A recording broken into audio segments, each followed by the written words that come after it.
I chose this spiritual pursuit over material wealth. And that remains a deep passion with me. I think it's an ailment that infects humanity, the preoccupation with material gain, um, uh, all the while denying our innate spiritual capability, heritage, purpose, meaning. So I would certainly far rather have seen the vision that we embraced come to its maturity and culmination successfully. Well, that didn't happen, unfortunately. So the emissaries blew up in the 60s with all of us 20-year-olds coming in, pouring in, and 18-year-olds. But there's a substantial bones to the organization prior to that, and it was built by these very practical, interesting men. Lloyd Meeker, Yoronda, was his pen name, and Martin Cecil. And the recruitment was not anything like normal church recruitment. It was like, here is the truth by spoken Sunday after Sunday after Sunday from and with Yoronda and Martin in the earlier days, Wednesday, Saturday, Sunday morning, Sunday evening, again and again and again, for years and years and years, putting it out there. The Emissaries of Divine Light are a spiritual organization and communal living experiment that was headquartered part time in 100 Mile House, British Columbia. Started by a man named Lloyd Meeker, Yoronda to his followers in Loveland, Colorado. While the Emissaries of Divine Light had locations throughout the world, 100 Mile House was the Canadian headquarters. Named for being 100 miles from Lillooet, 100 Mile House was the location of a stopping house along a 19th century gold rush road. The land was owned and managed by a second son of British gentry and leader of the EDL through the 1970s and 80s, Martin Cecil, Marquess of Exeter. I am interested in telling this story because I'm captivated by the reasons people join, stay in, and sometimes leave religious communities. This collection of oral histories and archival interviews depicts the individual stories behind one of many alternative spiritual communities in BC and aims to contribute to a more comprehensive history by highlighting a small selection of otherwise untold stories. Throughout the province's history, the incidence of alternative religions is much higher than elsewhere in Canada, and this film brings forward the stories in a publicly accessible format to help expand the understanding of the province's history and people. In your opinion, what does it mean to be a member of the Emissaries of Divine Light? For me, it meant being able to participate with a group of people who were dedicated to practical living with spiritual values. The practical living was the key, and the fact that they were living communally. My experience with most religions and people affiliated with, in the late 60s, early 70s, with some kind of movement or belief or strong, passionate involvement in anything, it was always just head talk. And then they would go home and kick the dog or yell at their neighbor, whatever. It wasn't. They didn't prove out God is love, and every second and every moment, and that was the aim, and to a large part, practiced, real life experience of what it was to be an emissary of divine light. Well, again, EDL is an organization, a body of people who consciously work with, I would say the word attunement, of exploring what life would have us do, and always being aware of the tendencies in human nature, but what is the right thing to do, and what is the spiritual guidance system telling us to do. So that could be like anybody who doesn't even know about EDL. So in one sense, an emissary is anyone who listens to their highest self and expresses that. the organization helps to have a body of people who work together and coordinate together. Yeah. What drew you to the Emissaries of Divine Light, and how did you hear about the group? Through my sister, who lived in Calgary at that time. I was visiting her, and she was living in an EDL household. At that time, they were called centers. And it was just a very warm experience. I felt like I was coming home. People were so friendly, very open, and not imposing at all. But there was something there that I wanted to know more about. When I was in university, I asked for some information about it. So I started receiving some pamphlets, and it was like little nuggets of gold for me. And I'd hide these because I didn't want my roommates to know, know that I was into something a little bit unusual. Even though I went to church a little bit, but I definitely felt like there was more to life than getting married and having kids. How did you hear about the group? Yeah, so it was through a very good friend he too was going to the University of Western Ontario, and he had come across it in his interactions on campus and said, "Hey, I've found this interesting group. I think it would be of interest to you. Let's go." So we did, and we started listening to Martin's presentations at the time, and more importantly, even there was a stack of Yoronda's papers, going back to the 30s, but mostly they were from the 50s. And wow, I could not get enough of them. I came out to see, the phrase I used was to see if Martin and what he was doing, if the emissaries grew corn, does this actually work? I mean, people can say all sorts of bullshit, and who knows? Come out, you get to feel and perceive and really, really understand if there's truth there. We are well aware of the fact that pneumoplasm, as we have called it, is an essential substance connecting spirit with form. Pneumoplasm is present right from the point of conception in relationship to the physical form. During the period of gestation, of course, there is a continuing generation of pneumoplasm. At a certain point in the unfoldment, the connection between the incarnating God being or angel is established from within the form. The emissaries had many communities throughout British Columbia. Some of them were just communal houses, while others were large farms. 100 Mile House had several houses and around 120 people living in their community. Among other activities, an important practice for members was vibrational attunements. Attunements, intended as both healing and preventative care, also connected the spiritual experience with the physical body. One interview participant who spent summers with the group throughout their childhood described attunements as healing hands. Charles walked me through a very basic version of this healing process. Well, Laura, you were asking about attunements, and attunements are a central element in the emissary experience, if you will. And increasingly, it's being understood that everything is founded upon vibration. Everything is founded upon energy. And the human being, this human incarnational vehicle, this human animal, if you will, is imbued with life by spirit incarnate, divine beings, if you will, incarnate and expressing through these capacities.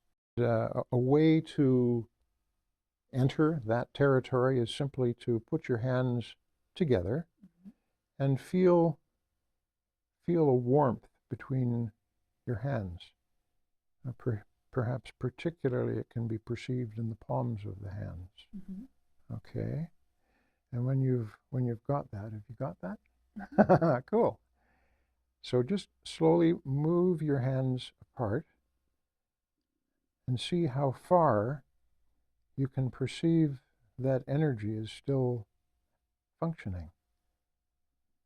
Okay. So what's going on here is this isn't just physical warmth. This is vibrational spiritual energy. We are multidimensional beings. I want to go back to something you mentioned, the vibrational ministry, I think was the term you used. Can you explain that a little bit more? Like what does that mean? Right. Well, another way to put it is consciousness practice, and that's also what attunement is about. I find that when you work with consciousness, you can trust that you're going to be connected with the rest of humanity. And when you make a shift in your consciousness, it's going to be a positive influence on those around you and to all corners of the earth. For me, it was always a presence. Like once a week, I would come into the attunement sanctuary, wait my turn, lie down on a cot or sit in a chair and have someone hold their hands on my atlas and axis and offer a blessing and ask for a blessing and have their energy through their hands, non-touch, work with my endocrine system and bring a balance. And I always just felt good. I've had experiences like that, a process of bringing the vibrational state of my being into harmony through the love offered by another human, and it's powerful. As a way of applying the teachings, Emissaries members lived them out through their daily life in practices like organic gardening, which built on another central principle of environmental stewardship. You mentioned organic gardening as well. Was it common to look for organic foods? Was that an important value? Yeah, I would say so. What would be the reason for that? Well, obviously you don't want to be taking toxins into your system. Yeah, that was just to have clean as food as possible. Okay. Because we have these capacities to take care of, and that's the best way to take care of them. Why was organic important to the emissaries? Because it's healthy. I mean, look at what we've got with food these days. Glyphosates and aluminum, all the chemicals. And what's the name of that spray that's put even on organic food now? Appeal. It's all deadly. We're interested in life, not death. Thank you very much. So it was to support life and to be healthy. Part of the emissaries' involvement in the broader community was through these food practices. But I did things like sell raw milk, and people would come and take their quarts for their sick kids and leave money, for, it was marketed as animal food for their dogs and cats. But we all knew that it was very important milk for people that needed raw, fresh goat milk for their sick kid. We had an absolutely phenomenal hydroponic greenhouse built 5 feet into the ground with a gravel bed and tanks filled with nutrient. We grew lettuce all year round, tomatoes, peppers, a number of things, but particularly lettuce. And it produced, even at 40 below, so prolifically that the excess was sold to then overweighty. So we were providing the community. Alan Hammond, a member in the 1970s, was interviewed as part of the CBC radio show People in Landscape, and shared the following about the complexities of communal living. Many people will say, when you say you live in a commune such as 100 Mile House, oh, well, it must be easier escaping to a commune where everyone agrees. However, instead of, as most people can retire from their place of work or wherever they meet in church, retire home and have their rotten feelings and so on, here, We live together and are constantly dealing with these wrong feelings that rise up and clearing them. And so it's a very intense therapy, to say the least. There's no escape whatsoever. In fact, the opposite. It's coming to grips with the very issues with life. Were there any disagreements about how much money was distributed? Well, I will mention my own situation when I had that altercation with Michael in June of 1986. It became apparent to me that there was a very good chance that the emissaries were going to be going into rapid decline once Martin had passed, and that I had better get my financial house in order to prepare for the probability of leaving. I made a proposal to start a carpet cleaning and upholstery cleaning business. I did that with the intent of owning it, ultimately. I also knew that rank and file were not allowed to own their own businesses.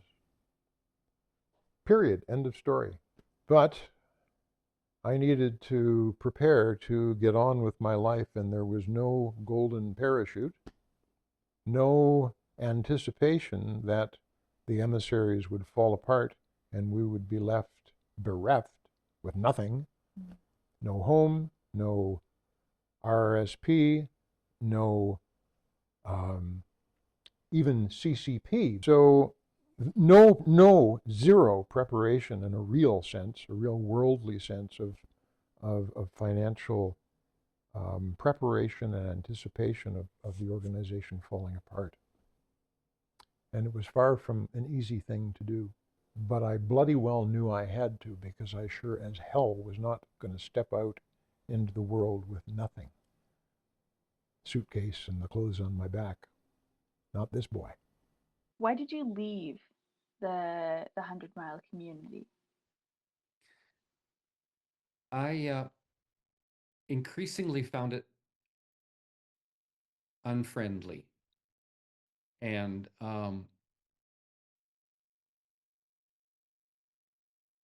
I have sought to find an answer to why that happened ever since I left.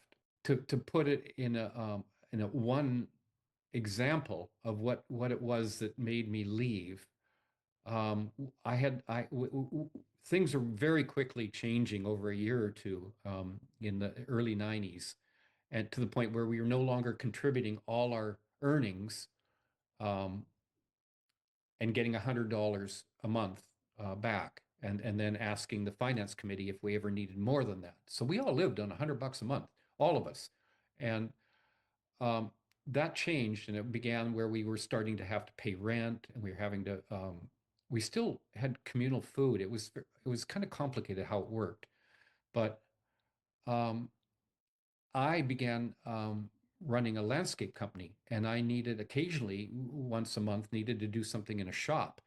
And I used to be able to go to the shop at any time of day or night all my life and find a key hidden near the door. It evolved to the point where the key was no longer there, and it just became a real barrier for me using it. And I said, look, this is me. I've been here 20 years. I need a key. I'd like a key. I deserve a key. And the answer was no. No, like again, the logic in all community. Well, if you give you a key, we have to give him a key. We have to give him a key. I didn't buy that, and that was the last straw for me. I drew the line with all of the hierarchy of rule makers and decision makers and authority in the community, to the point where I finally sat down with Michael and I said, this is where I draw the line. I'm not going to be treated this way, disrespectful. I earned the respect, and it wasn't coming. And so that's why I left. The quality was still coming from Michael that Martin gave. It was still there. It just Michael had this emanation that said, I'm not going to be your daddy anymore. You guys figure it out. Don't come to me with your problems. Deal with it. And it just didn't work. How has your experience in the community impacted your current life, and how do you feel those values are expressed? It affects my every waking and sleeping hour intensely. I have to say, I dream regularly, and I remember my dreams sometimes, and very often, majority of the time, it involves my experience in community and with particular individuals. Some of them not particularly pleasant. Outside of the 100-mile community, some of my experiences weren't great. And then daily, I mean, they had these expressions that were just drilled in by going to meetings and hearing them again. And one of them would be, "In all things, give thanks." And so when I goof up around here and I fall off my ladder and I hurt myself, or um, whatever, I just remind myself, in all things, give thanks. And when I see other people getting mad about something or being unthankful, to me, it's just the worst thing to be unthankful. What a waste of time. Like, so I just am so thankful. It set me up. That's why the money thing was just like, God, do you not realize the precious gift we got given of attitude that Martin and before him, Lloyd Meeker, and after him, Michael, just stood there, these beacons of pure spirit, of thankfulness, and expression of the truth that God is love. And I'm not always up to snuff in that, but I know where the bar is set. So that's how it continues to affect me. How has your experience in the community impacted your current life, and how do you feel those values are expressed? What I learned, which is the central vision of Yoronda and Martin, who also spoke of himself as Omra, remains fundamental and a guiding light and inspiration to my life. I would trade it for nothing. As I mentioned earlier, I knew that I was rare and privileged. I grew up in a not the upper percentile opportunity societally. Could be very wealthy, but I chose this spiritual pursuit over material wealth.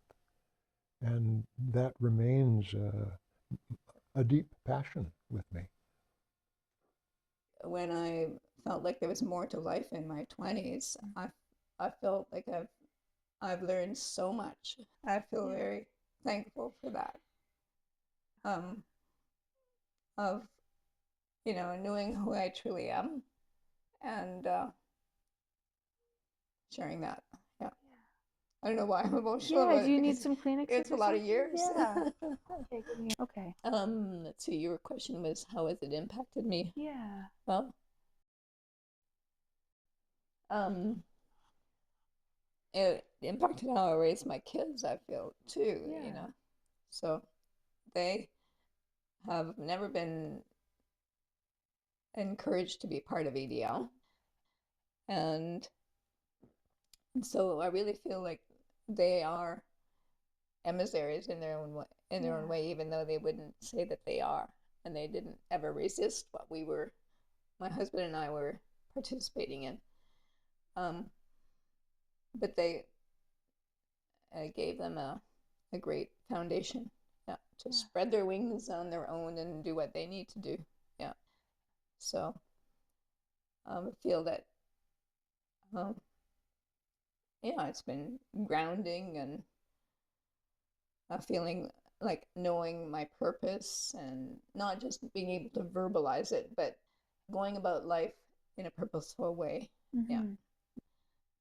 Knowing that getting older is a good thing because there's so much more to experience in the way of the wisdom of the divine, and the emotions are part of that, which is fine, right? Would you consider yourself an emissary of divine light today?